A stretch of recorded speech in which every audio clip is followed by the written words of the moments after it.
The America's Democrats podcast, a project of 21st Century Democrats, is made possible by contributions from our listeners. Want to do more? Go to americasdemocrats.org and click Donate. And thank you for allowing us to be your voice. And if you enjoy the show, please share it with your friends on Facebook and Twitter, and leave us a review on your favorite podcast app. This is the America's Democrats podcast, the weekly podcast for stand-up Democrats. I'm your host, Jim Cuddy. This week, Julia Sweig on her newest book, Lady Bird Johnson, Hiding in Plain Sight. Mark Rank on his newest book, Poorly Understood, What America Gets Wrong About Poverty. Plus Bill Press with journalists Johnthan Allen and Amie Parnes on how Joe Biden barely won the presidency. Had enough of Fox News, the House Freedom Caucus, and Donald Trump? If you want the facts that you won't get from them or from the fake news sites of the alt-right, then stay tuned. Our sponsor, 21st Century Democrats, works hard to get everyday Democrats involved in returning our party to its roots and to success at the ballot box. Sit back and listen, then stand up and fight. And follow 21st Century Democrats on Facebook for all the latest progressive news. We're glad you can join us. In her new biography of Lady Bird Johnson, Julia Sweig reveals the unappreciated impact of a remarkable First Lady during a historic turning point in American politics.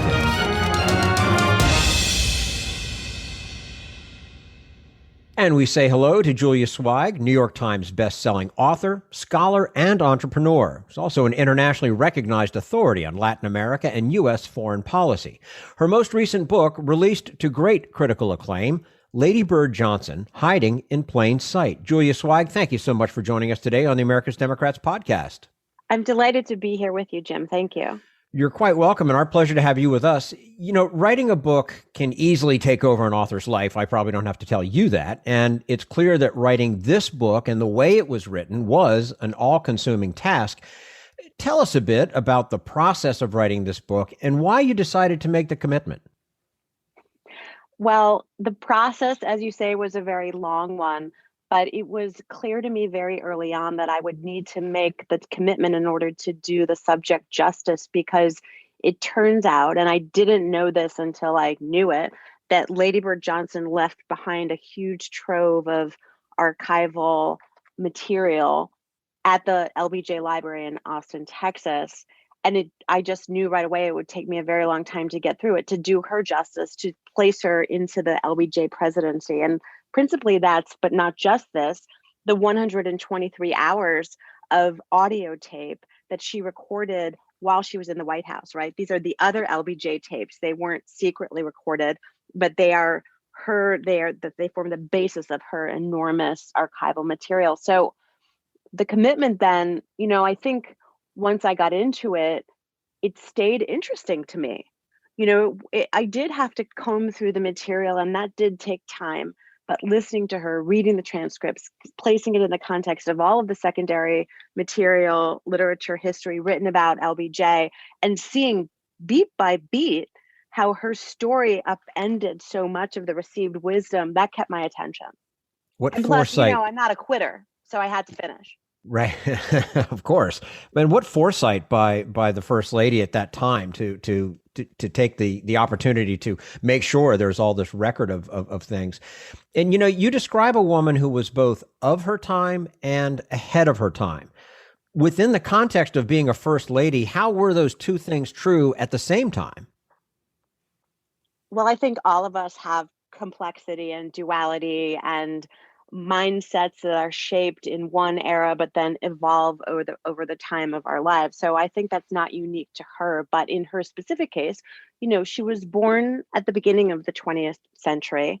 Her life spanned that whole century. She died in 2007. And so if you think about a woman born in the early part of the 20th century who nevertheless is highly educated, by the time she's in her young 20s, but doesn't see herself as where feminism is not part of her progressive vision, but she has a commitment to leveling the racial playing field. She's a New Deal Democrat who believes in the power of government to make lives better in a broadly capitalist society.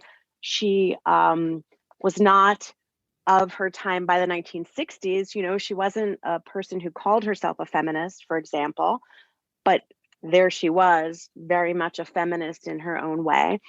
She later, over the course of her presidency, of the LBJ presidency, called herself an environmentalist, but that initially was couched in a euphemism called beautification. So this was about her consciousness about what the American public could digest in terms of what to expect from the person married to the president of the United States.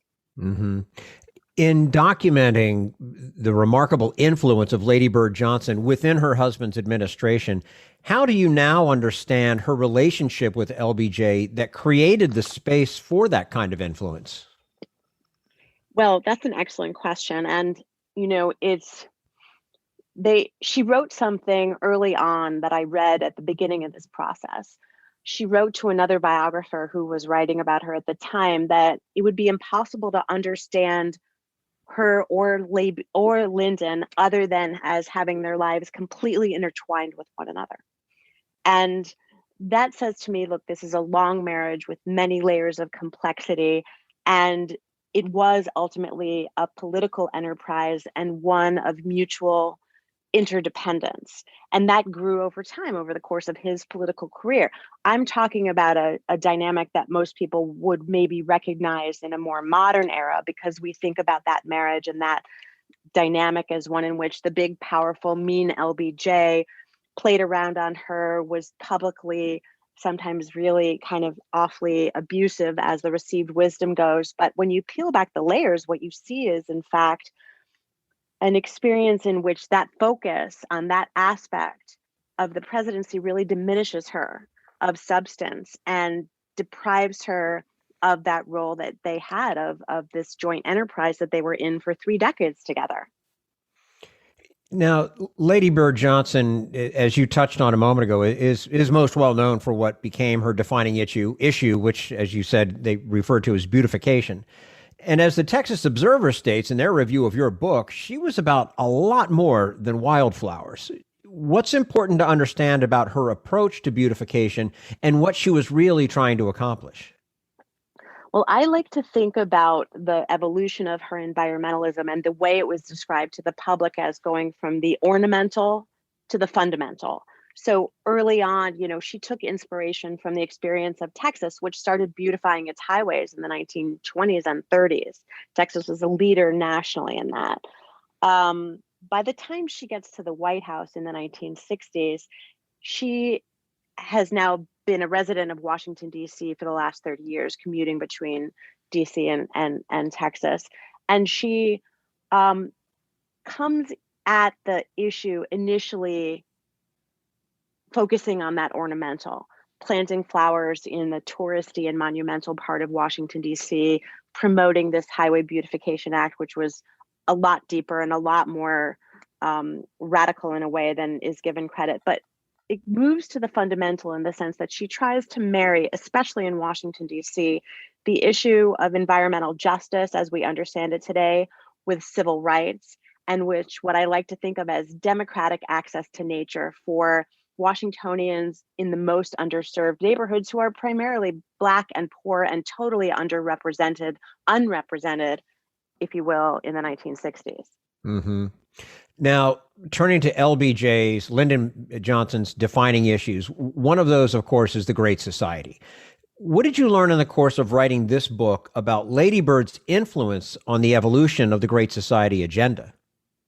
Well, the environmental component of LBJ's Great Society, I think, hasn't gotten the attention that the War on Poverty and Head Start and the other health and literacy and educational components of it, because LBJ's environmentalism is pretty ambitious, and it's designed in part by Stuart Udall, who was JFK's Secretary of Interior, an emphasis on national parks, on clean water, on clean rivers, on protecting wilderness, on laying the groundwork for what later became the EPA under Nixon, on raising the public consciousness, and this is Lady Bird too, for what brought us Earth Day, et cetera. So one piece of her Great Society impact is on the environmental component.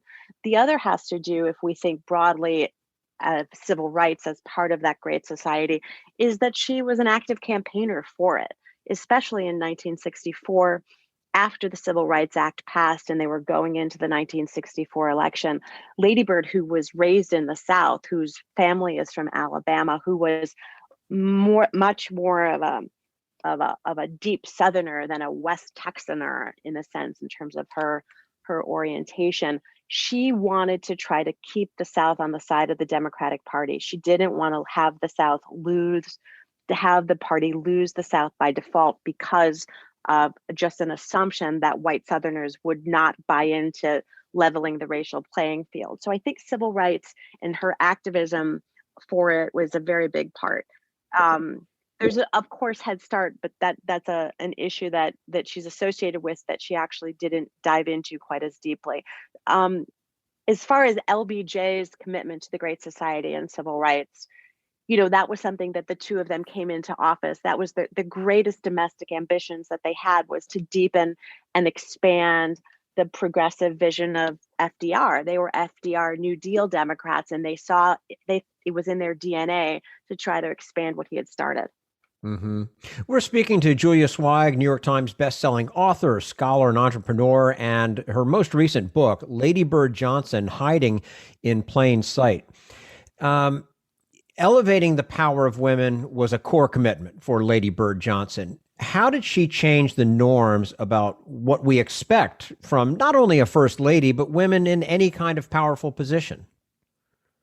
Well, this is an interesting question because it's a little harder to see. She, as I said before, wouldn't have called herself during the years she was in the White House a feminist per se, but in her actions, what she was doing was trying to use her platform to elevate professional women and to make the point in her speeches and in her activism in terms of policy and the public outreach she did, that women had the right to participate fully in public life as activists, as citizens, as professionals. It was a kind of carefully modulated approach because she, I think also, and this goes to your earlier question about how could she be of our time and of the future as well, she was aware that the American public, that she could invite a backlash, right? In 1960, when she was on the campaign trail, she was spat upon by the mink coat mob in Dallas, Texas, who accused her and accused LBJ of being socialists and too radical. And so she was leery of 1963 is when Betty Friedan's book, The Feminine Mystique, is published. She doesn't see herself as a radical. So she wants to show the spotlight on women as able to do it all in a way that's kind of phenomenal, right? But she never said it like, this is the feminist agenda and I'm going to use the White House to point the light at that. She just showed it with who she spoke to, who she brought to the White House, and what she said and the content of her speeches. Mm-hmm. Julia, you've made the point that this is also a book about the way we understand our own history. What have we been missing, and what's gained by capturing a fuller story? That's a gigantic question, Jim. Well, what do we gain by?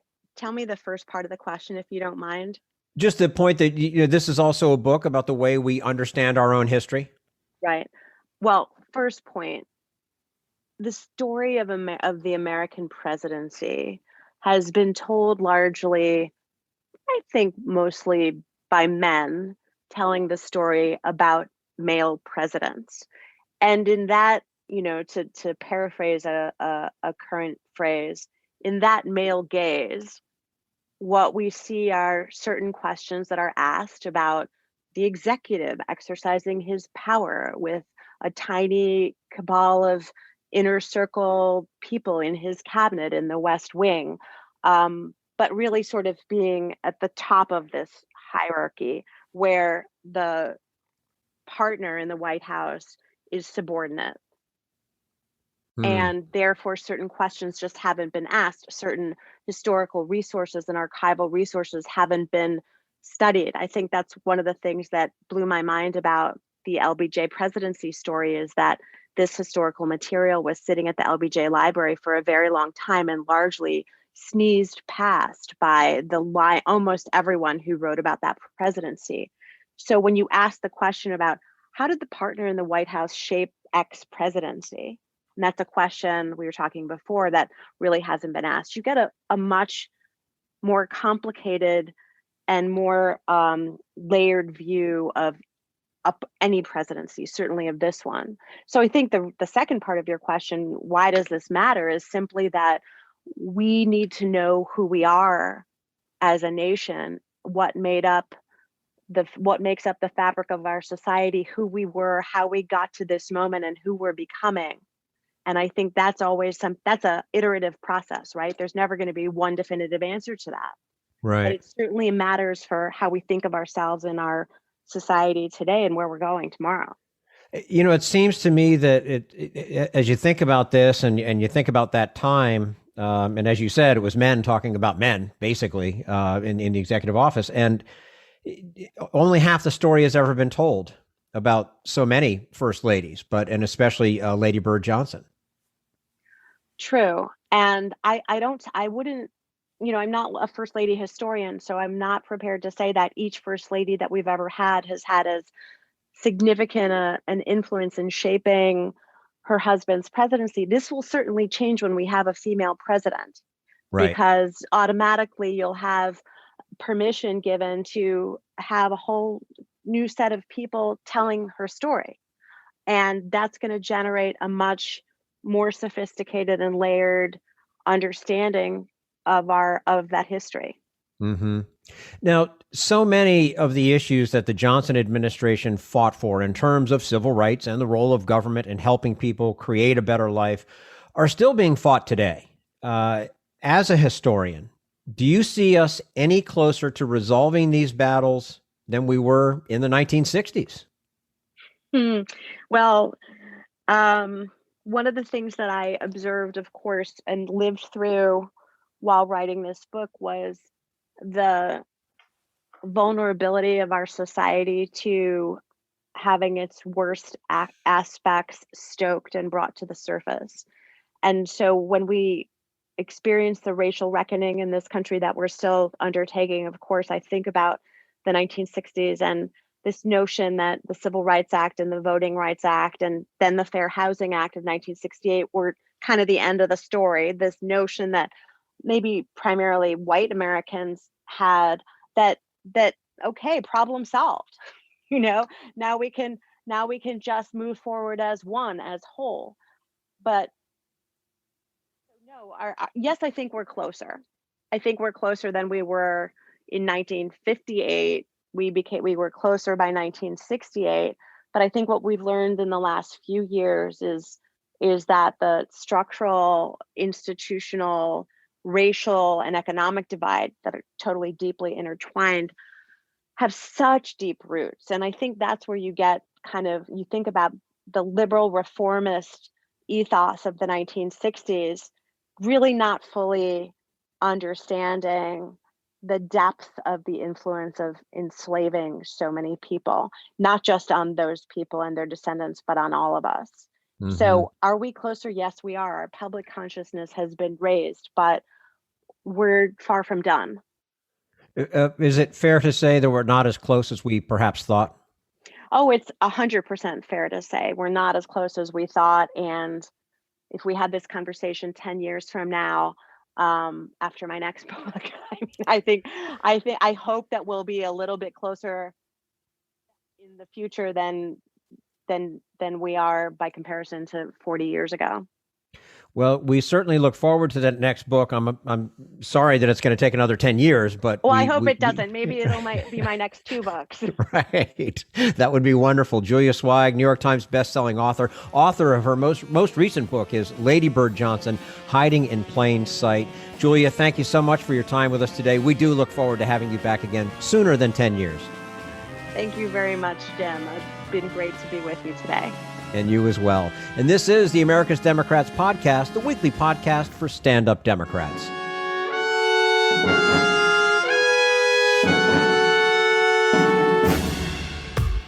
We want you to sit back and listen to this americasdemocrats.org podcast, a project of 21st Century Democrats. But we need you to stand up and fight. Do you want to get involved and help get our party back to its roots and to success at the ballot box? You can make your contribution to help us keep this show going and to elect Democrats who will stand up for democratic principles. Go to americasdemocrats.org and click on Donate at the top of the page. This Social Security measure, I believe that we must pass legislation to provide medical care. This is our tradition. When our grandparents came to America, it was the Democratic Party which said, welcome. It was the Democratic Party, the party of Roosevelt and Truman and Kennedy and others, who said that America belonged to all its people, not just a handful of the rich or a few giant corporations. That's why great leaders like FDR fought so hard for Social Security, and why JFK stood up to the insurance companies and their Republican allies to get Medicare. It's not just one thing, or one time, in one place. It's about a whole history of standing up to the Republicans and saying someone has to be on the side of regular working people in America, whether it's defending Social Security or just the way your loved ones are treated on the job. That's what the Democratic Party is all about. And that's why this message has been brought to you by the Democratic Party. Working people like you and me. Paid for by 21st Century Democrats. Not authorized by any candidate or candidates committee. This is the America's Democrats podcast, the weekly podcast for stand-up Democrats. Coming up next, what we get wrong about poverty in America and why we need to get it right. But first, we turn to Jim Hightower, America's #1 populist, for his common sense commentary. No longer just a parlor game, Monopoly is what's for dinner.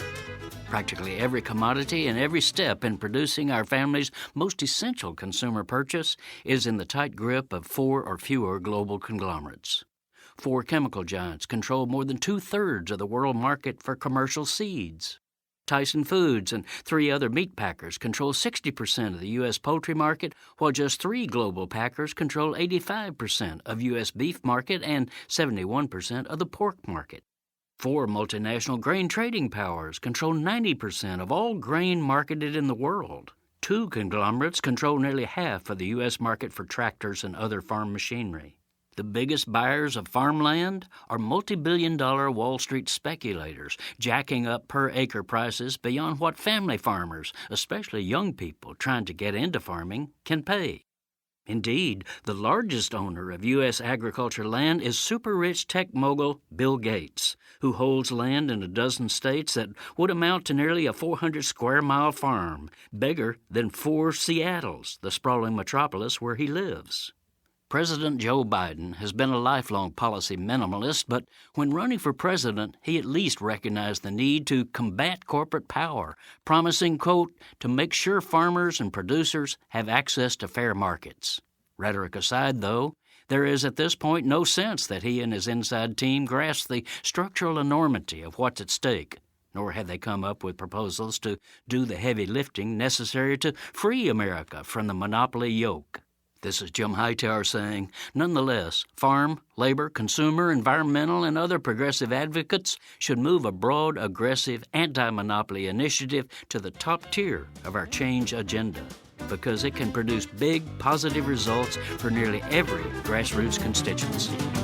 The Hightower Radio Lowdown is brought to you by our new Lowdown Happy Hour, now live streaming on Facebook from the Chat and Chew Cafe. With kick-ass political spark plugs like Beto O'Rourke, musical champions like Marcia Ball, and grassroots change makers like the New Georgia Project and People's Action, the Lowdown Happy Hour is reaching out to you to help put the move in movement. So grab a libation and join the fun. Details at hightowerlowdown.org.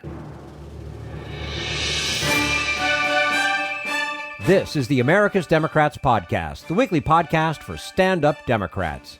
In his newest book, Mark Rank explores what we don't understand about who gets poor and why, and how long-standing myths have damaged our ability to respond to the deepening crisis of inequality in America. And we say hello to Mark Rank, currently the Herbert Hadley Professor of Social Welfare in the George Warren Brown School of Social Work at Washington University in St. Louis. His most recent book, along with co-authors Lawrence Eppert and Heather Bullock, is titled Poorly Understood: What America Gets Wrong About Poverty. Mark Rank, thank you so much for joining us today on the America's Democrats podcast. Oh, great to be with you. And our pleasure to have you with us. Your book unravels a lot about what we get wrong about poverty, and part of that is exactly who gets poor. How does myth differ from reality on this question? Well, I think that's a perfect place to start with, which is the myth around poverty is that it really happens to somebody else. It doesn't affect me. Happens to other groups. And the reality is that actually a majority of Americans at some point in their lives will experience poverty. And 3/4 of Americans will either experience a year in poverty or very near poverty. So poverty is an issue that touches a wide spectrum of the American population. Another kind of myth involving, who is poor is we often think of poverty as just being located in impoverished inner city areas. But it turns out that, today there's actually more folks in poverty in suburban areas than in central cities. And some of the most deep-seated poverty is in rural America. So poverty really touches many, many folks in the United States. Yeah. How do we measure poverty in this country? And are we capturing enough of the whole story? So the way that we measure poverty is we basically draw a line in terms of annual income, and we say if folks fall below that line, they're in poverty. They're above that line, they're not. So for this year, for a family of three, it was around $22,000. It's a very conservative measure. If you try to imagine what's it like to survive on $22,000 for a family of three, it's very difficult. But here's the thing.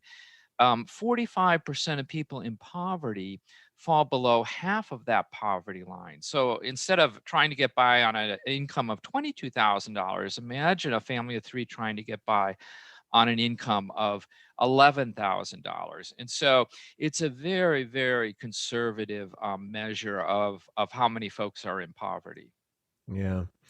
Another myth busted in the book involves why people get poor and why others do not. Traditionally, the dividing line has been attributed to merit and hard work. But how is that not true? So the way I like to think about this is that, in terms of getting ahead in life, hard work, sure, it's important to engage in that. However, the way we might think of it is that hard work is a necessary but not a sufficient condition for getting ahead. So in other words, there are lots of people I've talked to in poverty or near poverty that are working really, really hard, but are not getting ahead. In fact, some of the hardest working people I think you find are either in poverty or near poverty. So working hard does not ensure, unfortunately, economic success in this country. Yeah. Why do you believe there are so many myths about poverty? I mean, most myths serve an agenda. So what interests are served by those allowing these myths to persist? Yeah, that's a great question, and that's a question we take up at the end of the book, because we say, we go through this book and we say the evidence to support these myths is non-existent. So why is it that these myths continue year after year? And this is the question that we ask: who is benefiting from these myths? And I think there are at least a couple of groups. One, clearly politicians have used these myths to further their political agenda of small government and so on, and that welfare corrupts people and so forth. But the other thing is that, for folks who are benefiting from the status quo, these benefits, these myths say, that it's okay. That it's okay that we have poverty because, people just aren't working hard enough. And therefore, we really don't have to do anything. So the widening inequality and the myth that is underlined by meritocracy really serves the interest of those at the top of the income distribution.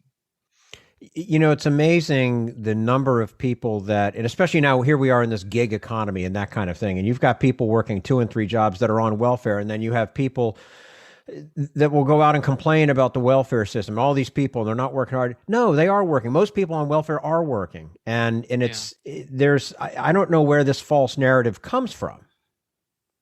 Yeah, well, I mean, it really, it kind of, in this country, we've had a strong influence of the idea of rugged individualism, that, you kind of do it on your own, you're self-reliant, you don't turn to the government for help. And the idea is that there's a ladder of opportunity and that folks can climb that ladder through their hard work. Well, it turns out that it's becoming harder and harder for folks to climb that ladder of opportunity. Hard work in and of itself, for many people, is not going to allow them to climb that ladder. And so we need to think about, what kinds of things should we do to address these issues that we've got here. Yeah. We're speaking to Mark Rank, currently the Herbert S. Hadley Professor of Social Welfare in the George Warren Brown School of Social Work at Washington University in St. Louis, and talking about his most recent book, along with co-authors Lawrence Eppert and Heather Bullock, Poorly Understood: What America Gets Wrong About Poverty. Mark, so if we look honestly about what doesn't cause poverty, we have to talk about what does. And that's an important part of the book. What do you identify as the leading drivers of poverty in America? Yeah, so really the way to think about why does poverty exist in the United States and why do we have the highest rates of poverty among all the industrialized countries?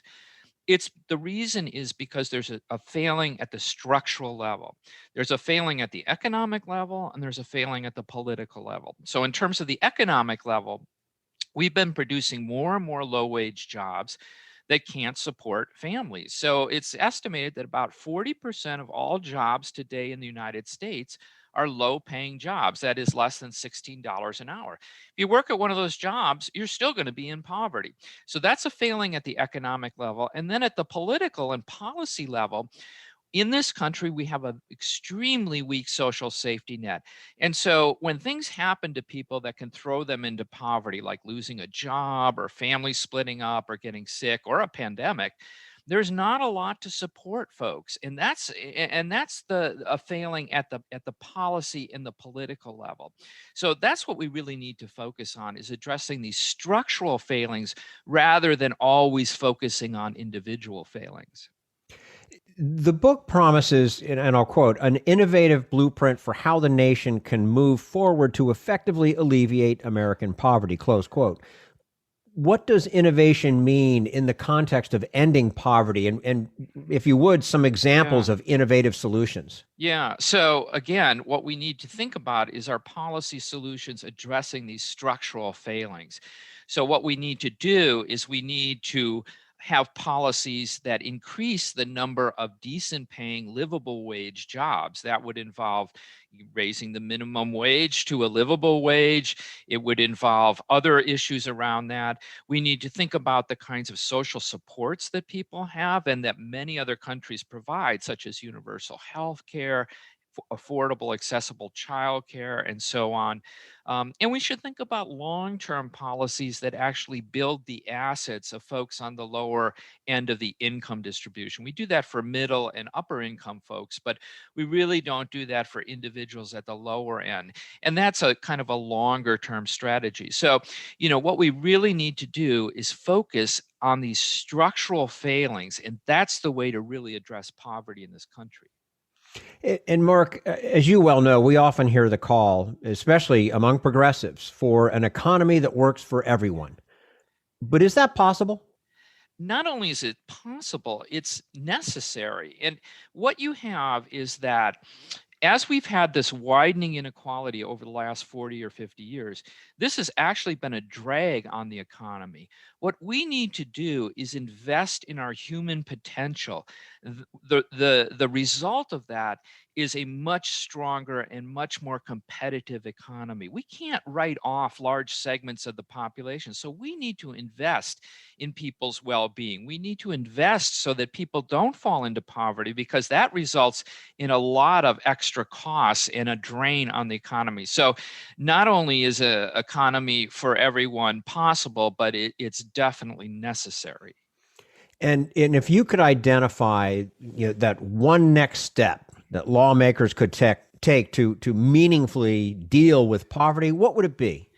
I think a first really good step, and that this is in the wind right now, is getting the minimum wage up to at least $15 an hour. Because as I said, many jobs in the United States are low-paying jobs. People are working, and they're not getting ahead. And as President Biden said, there's something wrong if you're working full time in this country and you're still in poverty. So I think that would be a very good first step, is getting the minimum wage up to a $15 an hour wage and then indexing it to inflation so that it keeps up with the cost of living each year. And I mentioned that we're in this gig economy, and there are so few protections, if any, for a lot of folks in different types of jobs, like the ride service jobs and things like that. Where does that fall into this big picture? Because there are a lot of people with multiple jobs similar to that one. They have no benefits. They might be making a few bucks, but they've got nothing else after that. Yeah, and that's where we need these, what I was talking about in terms of policies and programs that protect folks. So we need to have, something like universal health care. I mean, it's just simply wrong that, health care should depend on the size of your wallet or the job that you have. It should be universal. And if we have something like that, then that begins to get at some of these issues in terms of the gig economy. We need to think about other kinds of policies, more universal policies, because as I said at the beginning, the United States is an outlier in terms of the extent of its poverty and the extent of its inequality. And so thinking about some of these broader programs will really help us address these issues. And I think a great way for folks to start to learn about what we get wrong and how we might correct what we get wrong about poverty is checking out the book, Poorly Understood, What America Gets Wrong About Poverty. Of course, Mark Rank, along with co-authors Lawrence Eppard and Heather Bullock, producing that book for us. Mark, we appreciate your time with us today. Would love to have you back again soon. That was a pleasure being with you. Thanks a lot. Thank you. And this is the America's Democrats podcast, the weekly podcast for stand-up Democrats.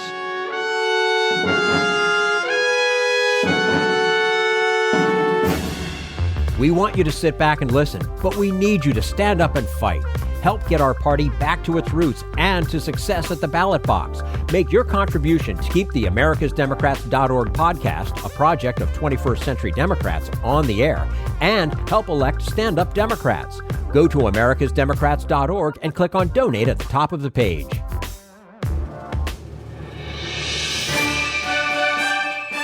This is the America's Democrats podcast, the weekly podcast for stand-up Democrats. And now, Bill Press with journalists Johnthan Allen and Amie Parnes on Joe Biden's nail-biting campaign to take the White House and how luck won out in the end.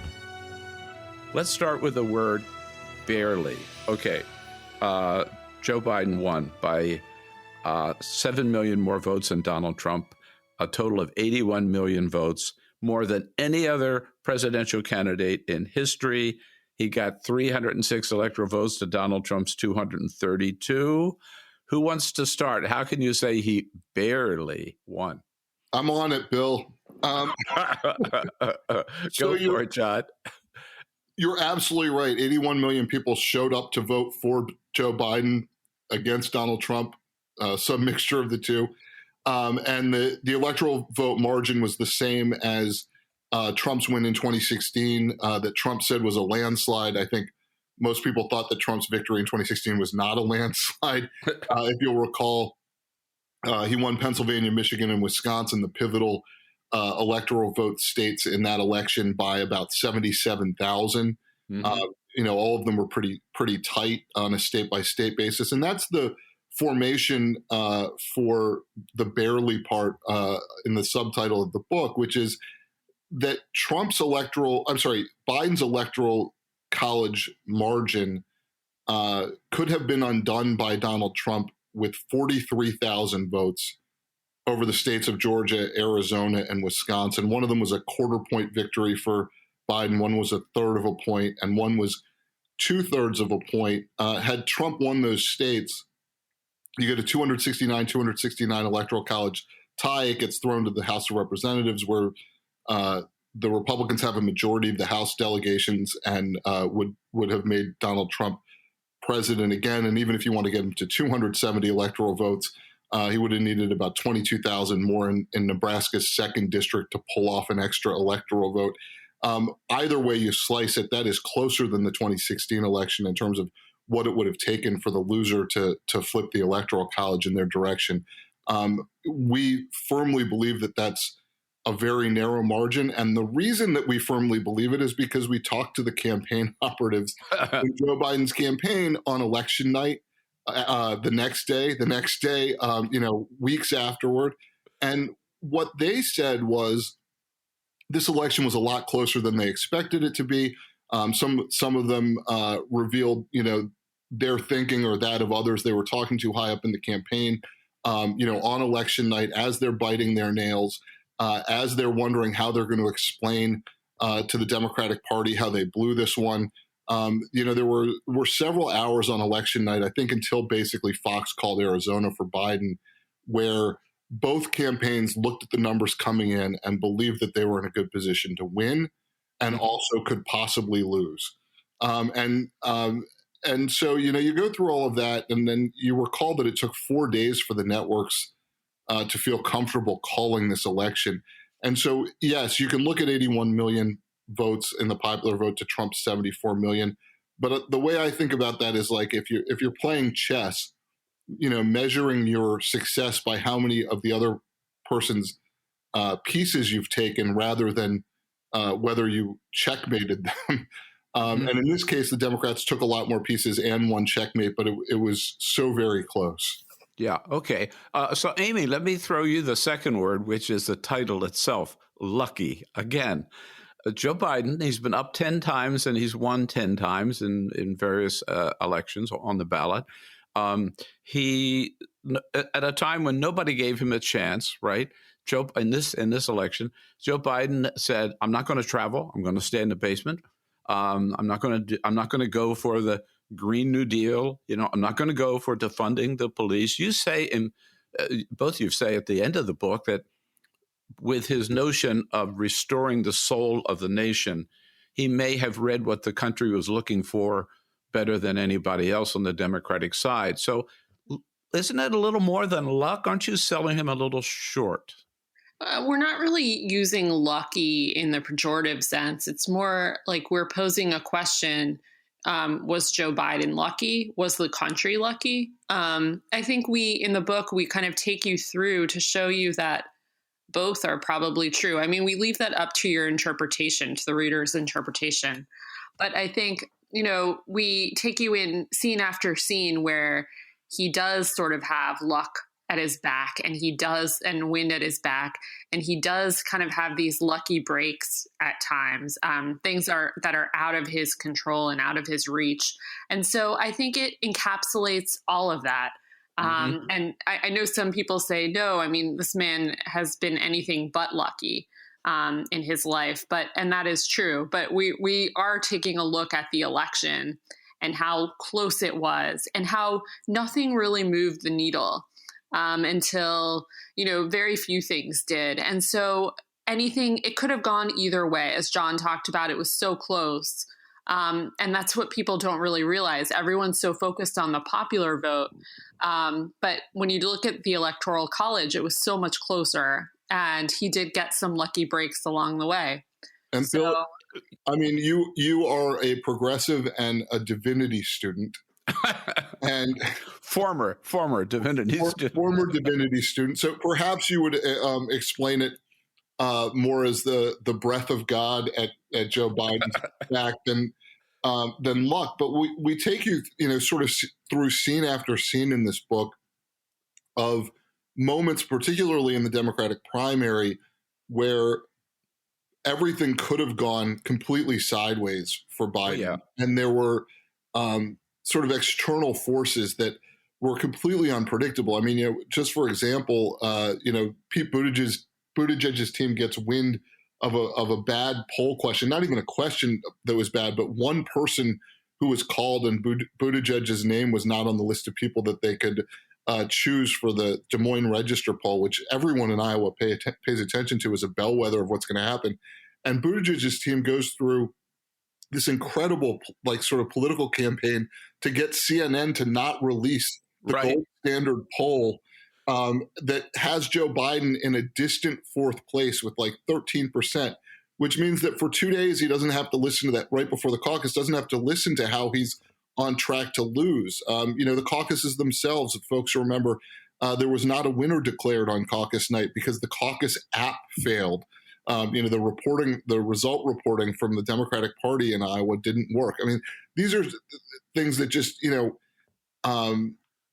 that are hard to sort of reconcile as, things that you would have been able to foresee.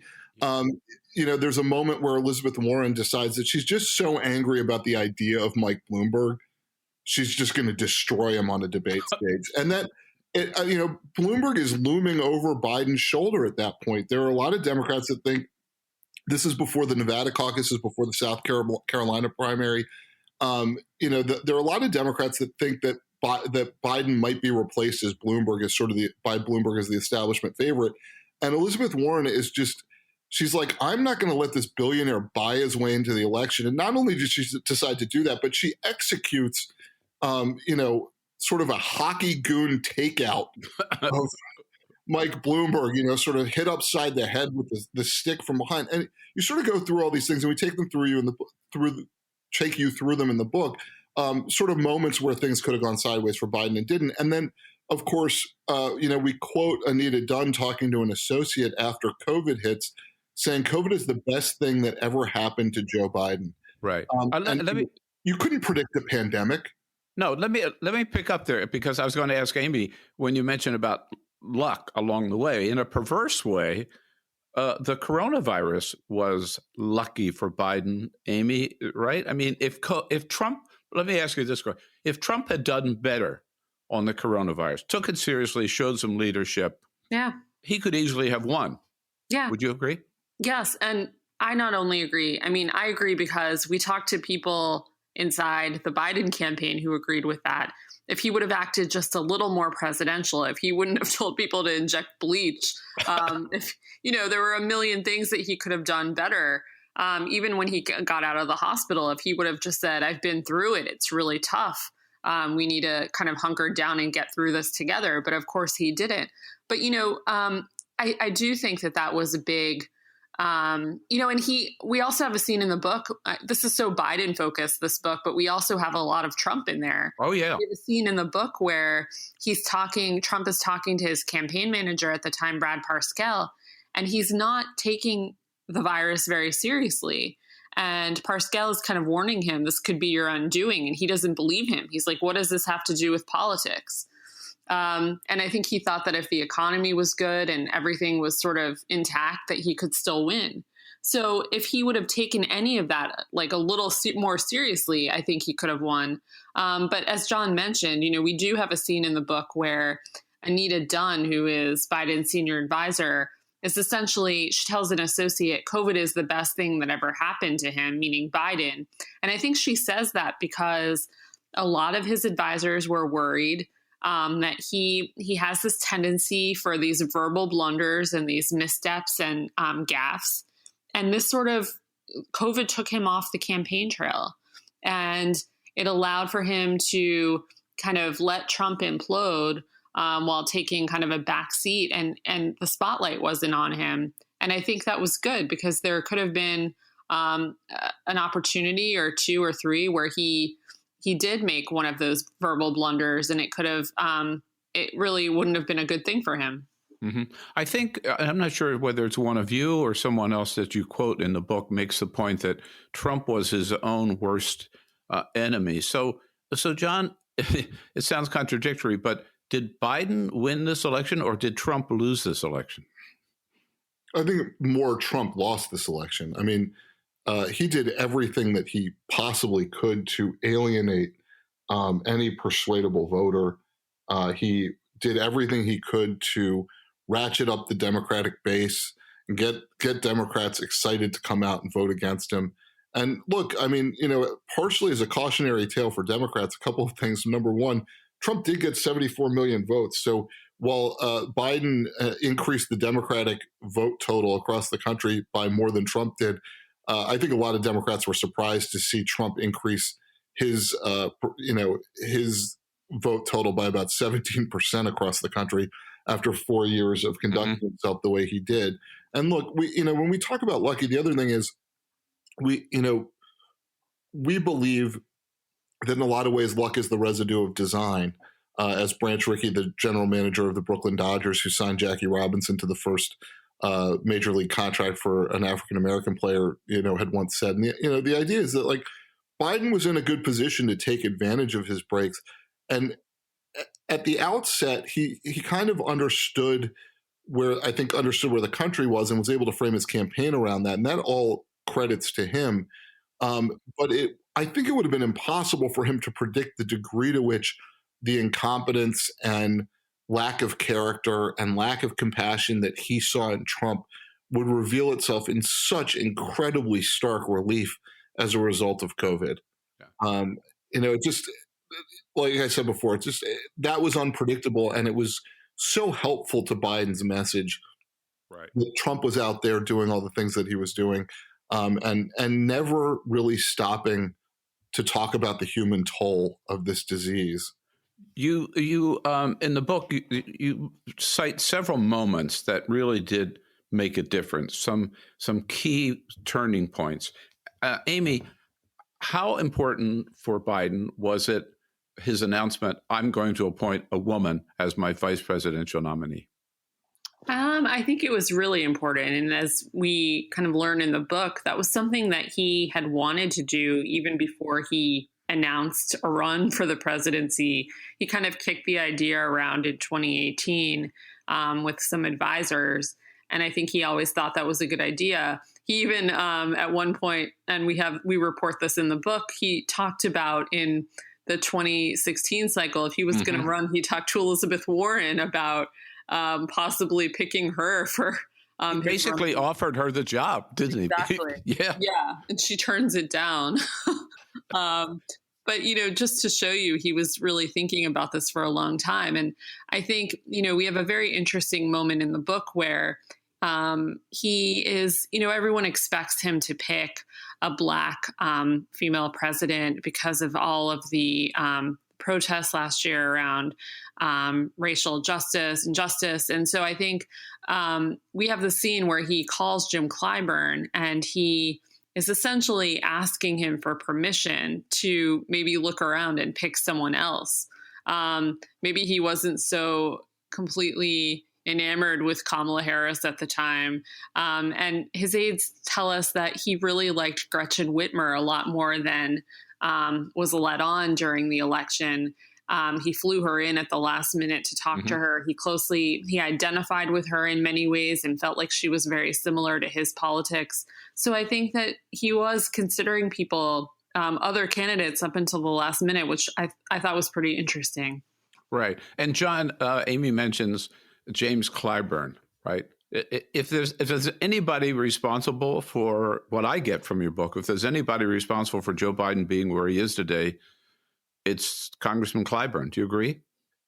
With the caveat that I wouldn't take agency away from Biden. I'm sorry. Yeah, of course, yeah. Biden himself, but right. But in terms of anyone else, absolutely. I mean, I think anybody who's watched politics for a long time was shocked at the speed at which with which the Democratic Party coalesced behind Joe Biden after his victory in the South Carolina primary. And the margin of that victory and the quick coalescing of the Democratic Party, not everybody, obviously, but several of the candidates and a lot of donors and a lot of voters, that doesn't happen without a big margin for Biden in South Carolina. If he beats Bernie Sanders by a couple points there, I think Sanders is really well positioned for Super Tuesday, but it ends up being that Biden gets about 49% of the vote. And I can't recall offhand, but I think Sanders was around 20%. It was basically a 30-point win. Biden had been pushing Clyburn for an endorsement for months, and Clyburn had been holding off and holding off. And, we report on this scene right before the South Carolina primary debate. where Biden meets with Clyburn on the USS Yorktown, which is a ship harbored in Charleston, and Clyburn's giving him some advice on what he needs to do in the campaign, but also Clyburn is says to Biden, "I'm going to endorse you, but I really want you to go out on the debate stage tomorrow night and say that you're going to nominate a Black woman for the Supreme Court, because in Clyburn's mind, a Supreme Court pick is more important than a vice presidential pick. In his estimation, Thurgood Marshall has a much more solid place in history than, say, an Al Gore, somebody who was vice president, and so Biden, says, "Hey, that's interesting." He goes back, talks to his team about it. His team says, "No, don't do it. Don't block yourself into that. It's a terrible idea. Clyburn's going to endorse you anyway." Biden goes out on the debate stage. There are several opportunities for him to say that he's going to nominate a Black woman to the Supreme Court. He doesn't do it. Clyburn's sitting in the audience getting agitated. He bolts out of his chair. His friends look at him and they're like, "Oh, he's 79 years old. He probably has to find a bathroom." Not true. Clyburn rushes backstage during the commercial break of the debate, finds Biden and says to him, don't you dare leave this stage without saying you're going to nominate a Black woman for the Supreme Court. So Biden goes back out and sort of awkwardly pushes that out in the final moments of the debate that he's going to do that. And then you see the endorsement from Clyburn. It's not just like some paper endorsement, "Hey, I like Joe Biden, he's great." He gives this very emotional endorsement. He predicts that Biden's going to win by a lot. He says his late wife loved Joe Biden. And what you see, and I think Amie agrees with me on this, Clyburn's a little bit of a mixture between a bellwether and an influencer of African-American votes, right? He understands Biden's likely to win his state. He's not wasting an endorsement on somebody who's going to lose his state. But it's still possible in his mind Biden doesn't win if Clyburn can't help coalesce African-American voters around Joe Biden, not only in South Carolina, but in other states. And you see the closeness in this book that Clyburn has and the influence he has with other members of the Congressional Black Caucus and within many of their districts. And so that really touches off this incredible, domino effect for Biden, where by the end of the night on Super Tuesday, he's really got a controlling lead. Right. And Amie, Clyburn, according to your book, also had told, and we remember this from the campaign, he said publicly, "I would like Biden to name an African-American running mate, but doesn't matter as long as it's a woman, right? But yeah, I'd prefer an African-American." So that ended up with Kamala Harris. How would you rate her importance as a boost to Biden, the ticket and the chances? I definitely think it brought some excitement. It was just interesting to see how much tension there was between the contenders to be VP. They all kind of were at war with one another, didn't really like each other, as we sort of get into a little bit. And I think in the end, he made the right choice. He sort of felt, I think, like he had to, even though, he was close, his son was close with Kamala, and he knew her in that way, even though he felt maybe that he could go another way. And like I talked about earlier, kind of that conversation he has with Clyburn, my head and my heart, my head is telling me to do this and my heart is telling me to do this. It was like I'm sure it was a tussle inside, where he was trying to figure out what's best. But I think in the end, she did add some excitement to his campaign. And it sort of needed that at the time. Right. So before we take a break, there's one thing that I was really stunned almost to learn from your book. And that is Barack Obama privately doesn't seem to have been as enthusiastic, shall we say, about Joe Biden's candidacy as we might have thought publicly. John? Yes. He hung back, right? He was on the sidelines. He didn't endorse until pretty late. I mean, it turns out that Barack Obama is a better candidate than a political analyst, I guess. Which, if you're running for president, you would rather be a better political candidate than an analyst. But yeah, so if you go back to 2015, and 2016, Obama encouraged Biden to not run in so many words when Biden was thinking about getting into the race with Hillary Clinton and Bernie Sanders. And that really stung Biden a lot. And then, as we report in this book, Biden comes out kind of early in this campaign cycle and says he told Obama he didn't want his endorsement this time. And what we were told by folks close to Obama, very close to Obama, was that conversation never happened. Biden knew that Obama wasn't going to endorse him, but Biden never asked Obama not to endorse him. And Obama's view of Biden was that not only was he likely to lose, but that he was in danger of embarrassing himself and tarnishing not only Biden's legacy, but Obama's legacy. We have a scene where Obama invites Biden aides into his office, shortly before Biden gets into the race, and basically says to them, I want you to stop him, prevent him from falling flat on his face. I don't want to see him hurt himself. And then you go through all of 2019, and Biden is struggling in Iowa. Anybody who saw him on the campaign trail in Iowa just could tell that there wasn't energy for him. And really, he didn't seem to have a lot of energy on the campaign trail.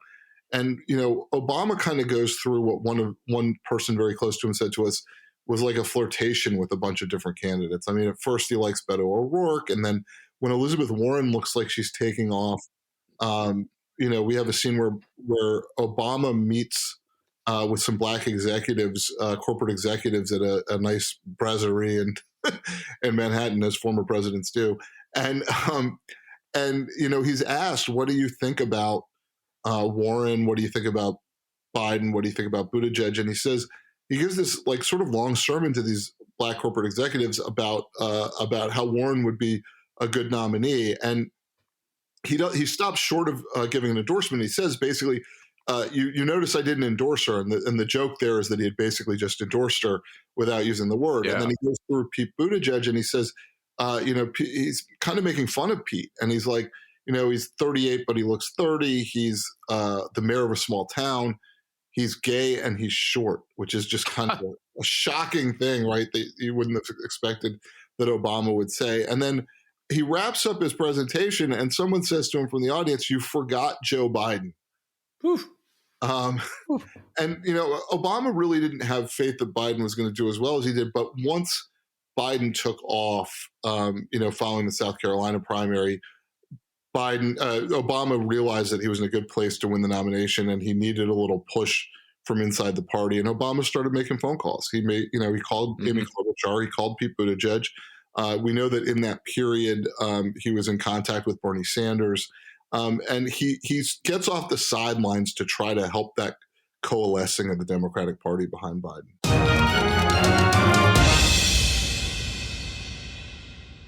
Bill Press with Johnthan Allen and Amie Parnes. If you'd like to hear the entire episode, visit BillPressPods.com. That's all for the America's Democrats podcast. Thank you to all who made today's show possible. Julia Sweig, Mark Rank, and the entire Bill Press team. And thank you for listening. If you liked what you heard, please get involved in our efforts to keep this show going and to elect Democrats who are bringing the party back to its roots. Go to americasdemocrats.org and click on Donate at the top of the page. And be sure to find 21st Century Democrats on Facebook and Twitter, and leave us a review on your favorite podcast app. For the America's Democrats podcast, I'm your host, Jim Cuddy. We want you to sit back and listen, but we need you to stand up and fight. Join us. Support the americasdemocrats.org podcast, a project of 21st Century Democrats, and help elect Democrats who will stand up for democratic principles with your contribution today. Go to americasdemocrats.org and click on Donate at the top of the page.